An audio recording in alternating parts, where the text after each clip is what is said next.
എന്ത് ആഫ്രിക്കൻ രാജ്യങ്ങള്? ആന്ധ്ര ഗവൺമെന്റ് ബിജെപിയുടെ സഖ്യകക്ഷികളാ ഭരിക്കുന്നത്. അവര് പറഞ്ഞു അദാനിയുമായി യാതൊരു തരത്തിലുള്ള ബിസിനസ് ഇടപാടുകൾക്കും ഞങ്ങൾ തയ്യാറല്ല. പക്ഷെ രസമുള്ള കാര്യം അതല്ല.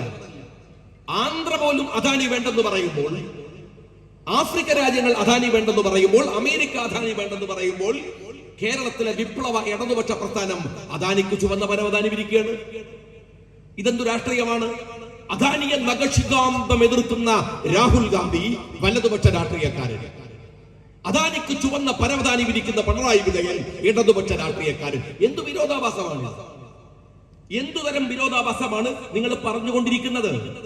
ഈ രാജ്യത്തെ സാമ്പത്തികമായ വിഷയങ്ങളിൽ മാത്രമല്ല, നിങ്ങൾ മനസ്സിലാക്കണം, ഇന്ത്യയുടെ പാർലമെന്റിനകത്ത് കോൺഗ്രസിനെതിരായി ഒരു ആരോപണം ഉന്നയിക്കാൻ ശ്രമിച്ചു ബിജെപി. കോൺഗ്രസിനെതിരെ മാത്രമല്ല, സോണിയാഗാന്ധിക്കെതിരെ. ആരാണ് സോണിയാഗാന്ധി? നമുക്കറിയാം, ഇന്ത്യയുടെ പ്രധാനമന്ത്രി പദം കൈവെള്ളയിൽ കൊണ്ടുപോയി വെച്ചപ്പോൾ നേരത്തെ ഷിബു സംസാരിച്ചല്ലോ, ബഹുമാന്യനായ ഓണംപള്ളിയും പറഞ്ഞു ഇന്ത്യയുടെ പ്രതിഭാധനനായിരുന്ന മൻമോഹൻ സിംഗിനെ കുറിച്ച്. ഒരുപക്ഷെ പണ്ഡിറ്റ് ജവഹർലാൽ നെഹ്റുവിന് ശേഷം ഇന്ത്യ കണ്ട ദിഷണാശാലിയായ ഭരണാധികാരിയായിരുന്നു ആ മനുഷ്യൻ. ആ മനുഷ്യനെ ഇന്ത്യക്ക് ലഭിച്ചത് എങ്ങനെയാണ്? സോണിയാഗാന്ധിയുടെ പിൻവാങ്ങലാണ്. തന്റെ കൈവെള്ളയിൽ വെച്ചുകൊടുത്ത ഇന്ത്യയുടെ പ്രധാനമന്ത്രി പദം വേണ്ടെന്ന് പറഞ്ഞ മഹതിയായ ആ സ്ത്രീയെ ഇന്ത്യയുടെ പാർലമെന്റിനകത്ത് വെച്ച് അപമാനിച്ചു. ഈ ബിജെപിയുടെ നേതാവ് പ്രസംഗിച്ചതാണ്, ജോർജ് സോറോസ് ഫൗണ്ടേഷന്റെ പണം വാങ്ങുന്നു ആര്? സോണിയാഗാന്ധി. ഈ ജോർജ് സോറോസ് ഫൗണ്ടേഷനുമായി ബന്ധപ്പെട്ട ലോകത്ത് വിവാദമുണ്ട്. ഇന്ത്യക്ക് പ്രത്യേകിച്ച് പ്രശ്നമുണ്ട്.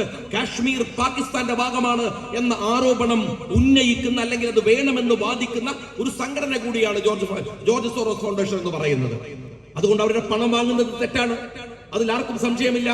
പക്ഷെ ആ പണം വാങ്ങി സോണിയാഗാന്ധി എന്ന ആരോപണം ഉന്നയിക്കാൻ ഉപോത്ബലകമായ തെളിവ് പറഞ്ഞത് ഫ്രഞ്ച് പത്രമായിട്ടുള്ള മീഡിയ പാർട്ട് എന്ന് പറയുന്ന ഫ്രഞ്ച് പത്രം, ആ പത്രത്തിൽ വന്നു എന്നാണ്. ശരി, അങ്ങനെ വന്നിട്ടുണ്ടെങ്കിൽ അതും നമുക്കൊരു ആരോപണമായി ഉന്നയിക്കാൻ കഴിയുന്ന കാര്യമാണ്.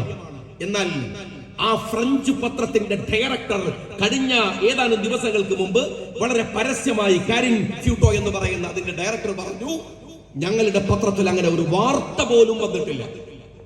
നിങ്ങൾ മനസ്സിലാക്കണം, ഇന്ത്യയുടെ പാർലമെന്റ് ആണ്. നമ്മുടെ നിയമസഭയിൽ പോലും ഒരു കളവ് പറഞ്ഞാൽ അത് രേഖയിൽ ഉണ്ടാവില്ല. പക്ഷെ ഈ പറഞ്ഞ മഹാനുണ, ഒരു മന്ത്രി പറഞ്ഞ കളവ്, ഒരാൾക്കെതിരെ ഉന്നയിച്ച കടുത്ത ആരോപണം ആ പാർലമെന്റിന്റെ രേഖയിൽ ഇപ്പോഴും കിടക്കുന്നു. ആർക്കെതിരെ പറഞ്ഞത്? ഇന്ത്യയിലെ ഏറ്റവും പ്രതിഭാധനയായ, ഇന്ത്യയുടെ അഭിമന്യയായ കോൺഗ്രസിന്റെ നേതാവിനെതിരെ, സോണിയാഗാന്ധിക്കെതിരെ പറഞ്ഞ ആരോപണം ഇന്ത്യയുടെ പാർലമെന്റ്